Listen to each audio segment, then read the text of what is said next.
सकाळची सुरुवात सुंदर देवपूजा करून झाली। आजचा व्लॉग मकर संक्रांती स्पेशल आहे।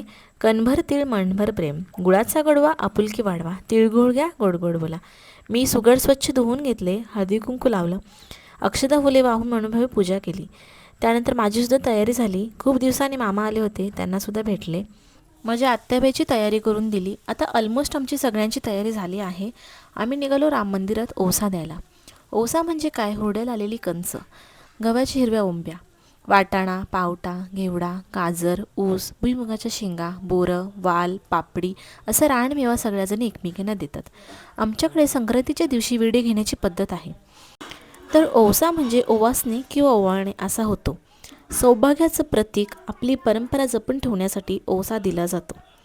तर ओसा घेताना ही ओळ म्हणायची पद्धत आहे। सीतेचा ओसा रामाचा ओसा, आला नगरात घ्या पदरात, ओसा कोणाचा नयन रावाचा असं म्हणत ओसा घेतला जातो। मी सुद्धा सुवासिनींची ओटी भरली।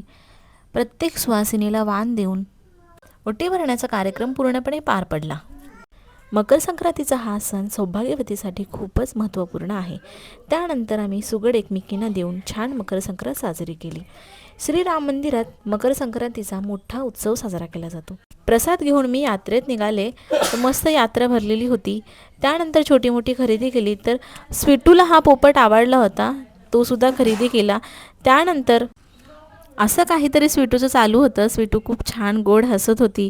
त्यानंतर तिला छोट्याशा गाडीमध्ये बसवलं। खास मकर संक्रांतीनिमित्त आम्ही मस्त पुरणपोळीचं जेवण बनवलं। पाहुणे पण आले होते, सगळ्यांनी जेवण केलं। असेच नवीन नवीन व्हिडिओ पाहण्यासाठी माझ्या चॅनलला सबस्क्राईब करा। बाय।